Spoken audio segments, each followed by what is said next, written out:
Chapter 2, The Fourth Option. Let me begin with a quote. I don't mind dying. The trouble is, you feel so stiff the next day. George Axelrod. Now, to most, the idea of mankind eventually being able to resurrect people using technology is so far out there that they've never even imagined it, much less considered it seriously and in depth. And so when I wrote this book, I was fearful that the concept might be hard for me to even convey.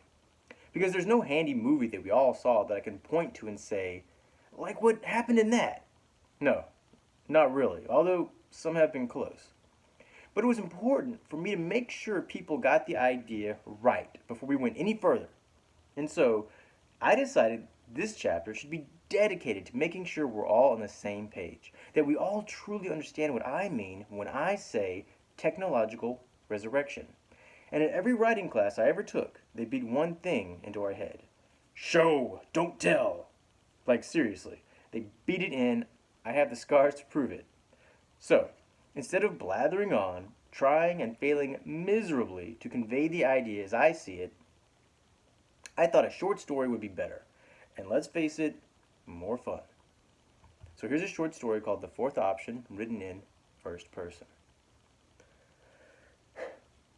It was 2 o'clock in the afternoon when the doorbell rang. It was also the day I died. When I opened the door, there was a man standing there, dressed in a dark suit and tie, with an old-fashioned bowler hat on. He was an older man, with short silver hair and piercing blue eyes. How do you do today, sir? He began politely. My name is Thomas Thackeray Littledew. He took off his hat and held it over his heart. But my friends just call me Tom. He held out his free hand for a shake. I shook it, and he put his hat back on. Now, normally, I would have closed the door at that point, but I was curious. Are you here to sell me something? I asked. Tom Littledew reached into his suit and pulled out a sheet of paper. Why, certainly, sir. He gave a big, sharp-toothed grin. No two ways about it. I am, in fact, a resurrection man. A resurrection man? Uh-oh. The only resurrection men I had ever heard of were 19th century grave robbers. And even though I was pretty sure he wasn't one of those, the hairs on my neck were tingling with a warning. Crazy alert! They seemed to be shouting at me. But Tom had a good smile. I'll give him that. And as he turned his smile up another notch and held out the piece of paper towards me, it was hard for me to see the well-dressed older gentleman as a true threat. So I took the paper and looked it over. It was a contract of some sort, with a blank space on the bottom, waiting conspicuously for my signature. Oh yeah, I said. A resurrection man, huh? May I come in? Tom asked earnestly. Any other day, and I probably would have said no.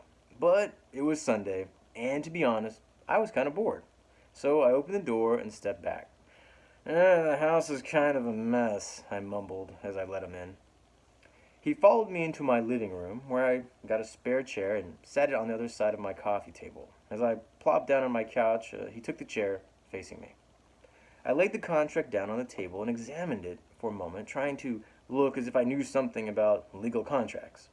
As I did so, the room fell silent save for the ticking of the clock hanging on my living room wall. Let's see, I muttered after a few moments. Oh, one-time payment of $20, huh? And what exactly do I get in return? A lot of stuff here. I pretended to read over the contract in its entirety, but in truth, I didn't speak legalese. I think I understand, but could you sum it up for me? Membership with Resco, Tom replied cheerfully. That is what that contract is, friend. But not just any membership. No, a premium membership. And believe me, now is the time to act, because prices will rise very soon. He assured me with an emphatic nod. Right, membership. The words on the contract were written in a shiny black ink that glistened gold at certain angles. Interesting. I felt I needed a second to think. No, would you like a soda or something? I offered. Thank you, but no, I'm fine. On a bit of a diet, Tom said, patting his stomach area. Then he reached into his suit pocket and pulled out an unusually long silver pen. He held it out towards me, So, what do you say, Mr. Just call me Michael, I said. I took the pen and set it down on the table next to the contract. So, if I sign this, and pay, of course, I become a member of Resco. But what do I get? What does membership get me? Why, if you die, then you will be resurrected, of course, Tom replied, as if this was common knowledge. It's right there in the contract. I finally understood then. It seemed this Tom character was just peddling some kind of crazy scam after all. I took a sip of my Coke while I considered what to do. Right. So you, Resco, will bring me back to life, huh? I decided to press him for more details. See how intricate this whole thing was. And just how soon after I die? Instantly? Why, when the technology is invented, of course, Tom said. The truth is, it's hard to give a precise time frame, seeing as how the technology doesn't exist yet, but from your point of view, it will feel instantaneous. Okay, now I get it, I said, believing I finally understood the scam. You guys are going to invent the technology to resurrect dead people. Tom chuckled, as if I had said something utterly foolish. No, of course not. We are not inventors. Resco is more like an insurance company or a watchdog agency. We are simply going to make sure that when it is invented, and we are sure that it will be, of course, the technology will be used on our members, and in a benevolent and ethical fashion. So the technology doesn't exist yet, but you are already monetizing it. Very capitalistic of you. I took another sip of my soda. The audacity of it all delighted me on some level, to be honest. So why shouldn't I just wait until the technology exists and then sign up? Make sure it's real and everything before I pay for it. Well, what if you die before that happens? Tom asked with a confused look, as if I had just said the damnedest thing. Who will make sure that you are resurrected when and how you want to be? Okay, then, I said. I get it. If I die without a membership to a resurrection company, then I'm at the mercy of society and the universe. I get your sales pitch. But you know what? Tom smiled. He appeared hopeful. Yes? I think I'll take my chances, I said. But I guided Tom to the door, waving off his mild protest, and ushered him outside. Tom tipped his hat bye to me, although he now seemed a bit sad, almost forlorn. Well, the choice is yours, Michael. Goodbye, he said. Later, I said coolly.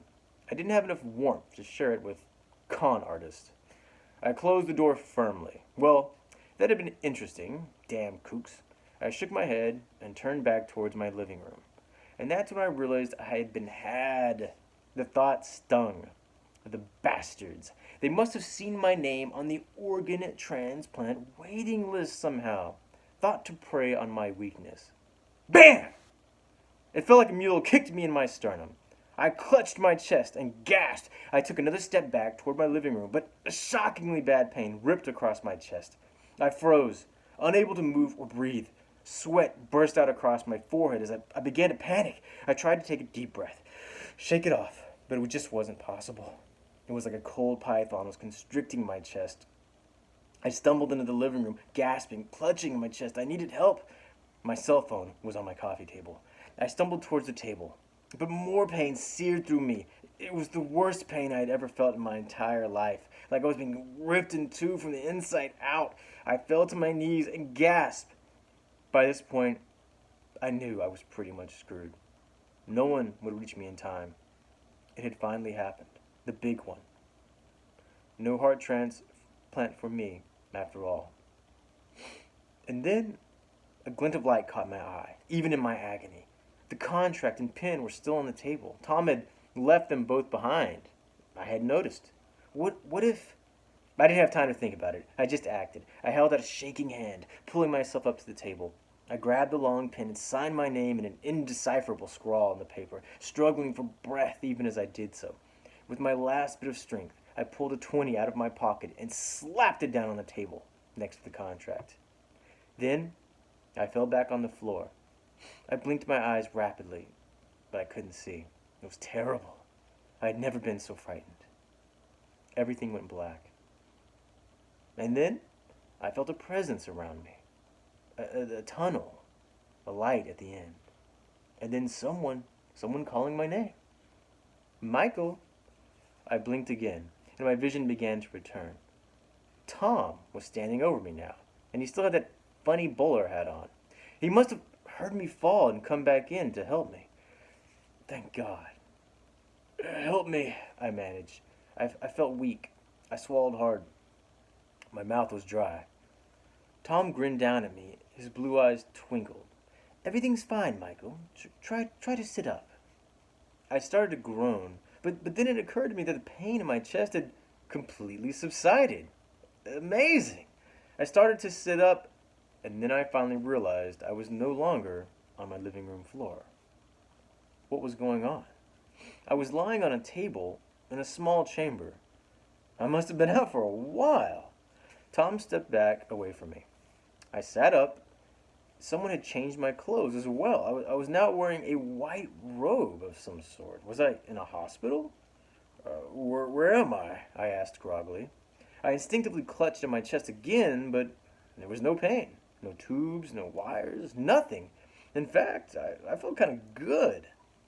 Tom smiled. You are in a resurrection chamber, in a brand new body, he said.